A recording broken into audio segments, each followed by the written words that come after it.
오늘은 2월 3일 금요일 아침 7시입니다. 1시간 전에 마감했습니다. 미국 증시 또 상승했습니다.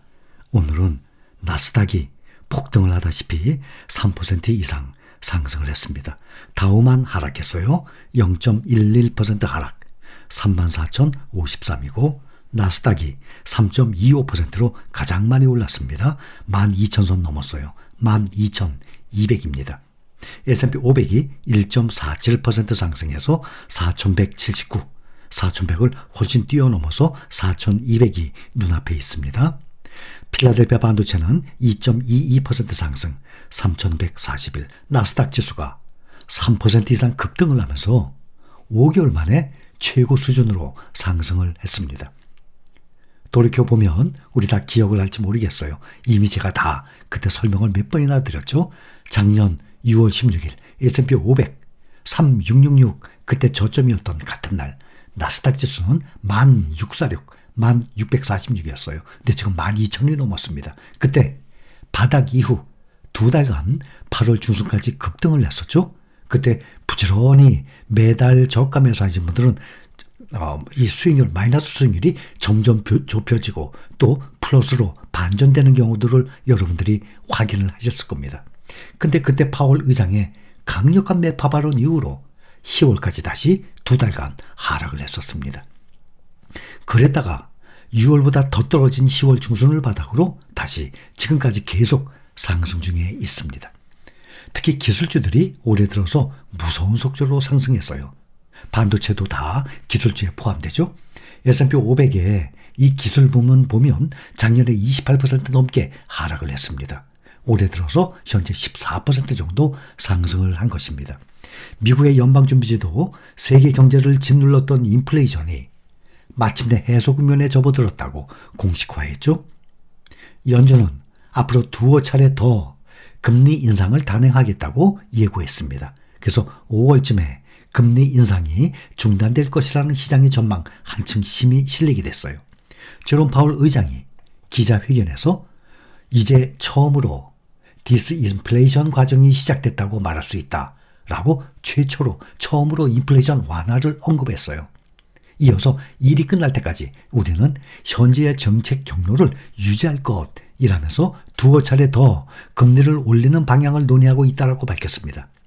연준이 기준금리를 0.25% 인상을 하고 추가 인상도 시사했지만 파월 연준 의장이 인플레이션 둔화 및 금융 환경이 크게 바뀌지 않았다고 언급하면서 투자자들은 거기에 안도를 했습니다. 오늘 주가 보면 페이스북의 모기업 메타 눈에 확 띕니다. 지난해 4분기에 예상치를 웃도는 매출과 특히 400억 달러 규모의 자사주 매입 계획을 발표한 영향으로 23% 폭등을 했습니다. 기술주 랠리들이 이어지는 데 큰 견인차 역할을 했어요. 작년에 빅테크주들 중에서 정말 가장 크게 하락했었던 종목 아닙니까? 메타는 장마감 직후에 실적 발표를 통해서 지난해 4분기 매출액이 322억 달러를 기록했다고 밝혔어요. 322억 달러. 시장 집계한 예상치는 315억 달러. 이걸 웃돌았죠. 또 매출액 전망치는 올해 1분기 매출액 전망치 최대 285억 달러로 월가 예상을 상회하고 있어요. 지난 분기 실적보다는 회사가 발표한 특히 자사주 매수 규모 2층액, 최근 회사의 또 인력 감축, 이런 비용 절감 노력이 매수세를 끌어당긴 결과로 또 보이고 있습니다.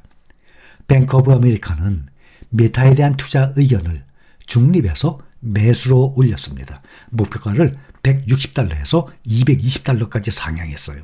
오늘 현재 188달러입니다. 메타에 이어서 기술주들 크게 반등했어요. 구글 모기업 알파벳, 아마존이 각각 7% 이상 뛰었습니다. 마이크로소프트도 4% 이상 상승하고 애플, 엔비디아 각각 3% 이상 올랐습니다. 그런데 장 마감 후에 애플, 알파벳, 아마존 이렇게 빅테크주들의 부진한 실적이 발표됐어요. 기술주들은 다시 급락세를 보였다가 조금 진정된 상황입니다. 시가총액 1위 애플이 작년 4분기 주당 순이익 EPS가 또 매출이 각각 1.88달러, 또 매출은 1171억 달러, 월가 예상치는 EPS가 1.94달러. 근데 1.94달러인데 시장 예상치 1.94달러 밑으로 1.88달러예요. 또 매출이 1221억 달러인데 1171억 달러. 이렇게 둘 다 밑도는 수준입니다. 특히 분기 매출은 1년 전 같은 기간 대비 연간 5% 정도 감소한 것입니다. 이 감소폭은 2016년 이후 처음이에요. 작년 말 중국 폭스콘 공장 애플 아이폰 생산 감소, 또 소비 둔화가 애플의 아이콘, 아이패드 매출에 지장을 준 것입니다. 애플 주가는 장후 시간의 거래에서 3% 넘게 하락을 했다가 지금은 1% 전으로 또 하락 중에 있습니다. 또 테슬라와 엔비디아도 지금 장외 시간에서 1% 전후로 하락 중에 있습니다. 또 구글의 4분기 실적 역시 월가 전망치를 하회했어요. 그래서 장후에 시간에서 3% 이상 하락을 했다가 조금 주춤한 상태인데 지금도 한 3% 정도 하락 중에 있어요. 구글은 매출과 주당 수익 모두 전망치에 못 미쳤어요. EPS가 1.05달러. 그런데 시장 전망치는 1.18달러. 많이 떨어지죠. 또 매출도 760억 달러. 시장은 765억 달러였어요. 그래서 둘 다 미치지 못하고 있습니다. 아마존이 지난해 4분기에 2014년 이후 가장 적은 순이익을 올렸습니다. 이 결과 아마존은 지난해 사상 최대 손실을 내게 됐어요. 아마존은 지난해 4분기 매출이 1,492억 달러, 시장 전망치는 1,452억 달러. 매출이 떨어졌죠? 시장 전망치보다. 애플, 구글, 알파벳 말이죠. 그 다음에 아마존 다 마찬가지입니다. 주당 순이익이 3센트, 예상치는 17센트였어요. 엄청나게 주당 순이익이 떨어집니다. 지난해 전체 매출액은 5,139억 달러. 전년에 4,698억 달러에 비해서 9.4%가 늘었어요. 근데 지난해 손실액이 27억 달러에 달했습니다. 이것은 아마존 사상 최대의 적자입니다. 그래서 애프터마켓에서 주가가 지금 한 3% 가까이 또 여기도 하락세입니다. 오늘은 7%대, 3%대 급등을 했지만 지금 애프터마켓에서 실적 발표 후에 평균 3% 전으로 하락 중에 있습니다. 아마존의 지난해 손실은 대부분 지분을 보유하고 있는 전기차 회사 리비안, 작년에도 그때 설명을 드렸죠. 리비안 주가 급락에 따른 평가손, 그래서 작년에 실적 발표 후에 메타처럼 폭락을 했었습니다. 또 시가총액 1조 달러 멤버에서도 밀려났었습니다. 현재는 다시 1조 1,500억 달러로 다시 1조 달러 멤버에 들어왔어요. 그래서 현재 1조 달러 기업들이 4개의 기업입니다. 1조 달러면 우리 돈으로 지금 현재 1230원 계산하면 곱하기 1230, 1230조예요. 그 다음 5위가 테슬라, 약 6천억 달러. 삼성전자, 세계적인 회사죠. 삼성전자의 2배 규모예요. 테슬라가 어마어마한 시가총액입니다. 삼성전자의 2배 규모예요. 테슬라 6천억 달러. 그 다음 6위가 엔비디아예요. 필라델피아 반도체 지수 현재 1위죠. 약 5,400억 달러. 그래서 현재 S&P 500 시가총액 순위 1등 애플, 마이크로소프트, 그 다음 구글 알파벳, 그 다음 아마존, 이렇게 4개 회사가 1조 달러 이상입니다. 그 다음 테슬라, 엔비디아, 메타 순이에요. 그래서 우리가 투자 중인 미국 테크 탑10 구성 종목 비중이 이렇게 7개 종목이 90%를 넘어가는 것입니다. 아마존은 올해 대규모 감원을 진행하는 가운데 흑자 전환할 수 있을지가 또 최대 관심사예요. 흑자 전환의 열쇠는 클라우드 사업부예요. 아마존 웹 서비스, AWS라고 그러죠. 아마존 웹 서비스에 달려 있어요. AWS는 지난해 228억 4천만 달러 영업이익을 올렸어요. 이것은 아마존의 나머지 전체 사업에서 올린 영업이익 105억 9천만 달러의 2배가 넘는 거예요.